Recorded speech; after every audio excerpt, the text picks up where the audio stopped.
शहर के बाहरी इलाके में एक पुराना और सुनसान इमारत था जिसे लोग भूतिया घर कहते थे। कोई नहीं जानता था कि यह इमारत कब और किसने बनाई थी, लेकिन इसके बारे में भयानक कहानियां मशहूर थीं।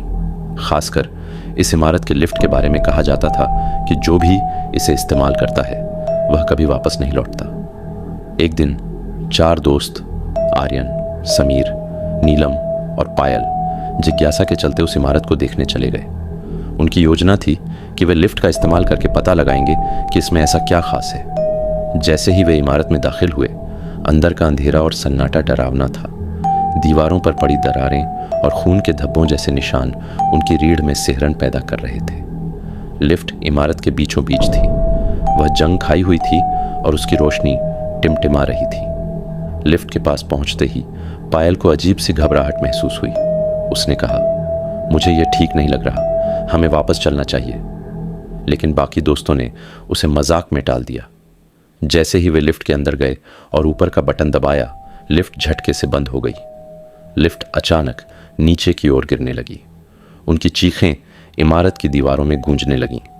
कुछ सेकंड बाद लिफ्ट रुक गई। जब दरवाजे खुले तो वे इमारत के तहखाने में थे। तहखाने में अजीब सी ठंड थी और हर तरफ धुंध फैली हुई थी। दीवारों पर पुराने खून के निशान थे और हवा में किसी के रोने की धीमी आवाज़ गूंज रही थी। अचानक उन्हें एक साया दिखाई दिया। वह साया धीरे धीरे उनकी तरफ बढ़ रहा था। उसके लंबे बाल और सफ़ेद आंखें बेहद डरावनी थीं।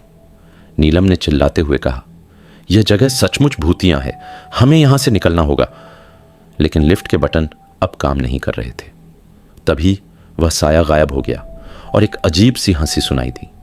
समीर ने दीवारों को टटोलते हुए एक दरवाज़ा ढूंढने की कोशिश की। तभी अचानक एक हाथ उसकी गर्दन पर आया और उसे खींचने लगा। आर्यन और नीलम ने उसे बचाने की कोशिश की, लेकिन वह साया और भी डरावना रूप ले चुका था। कुछ ही देर में चारों की चीखें सुनाई देना बंद हो गईं। अगले दिन स्थानीय लोगों ने लिफ्ट को चलते हुए सुना, लेकिन जब दरवाजे खुले तो वह पूरी तरह खाली थी। कहा जाता है कि उस दिन के बाद हर रात लिफ्ट खुद ब खुद चलती है और अंदर से 4 अलग अलग आवाज़ें सुनाई देती हैं, जैसे कोई मदद के लिए पुकार रहा हो।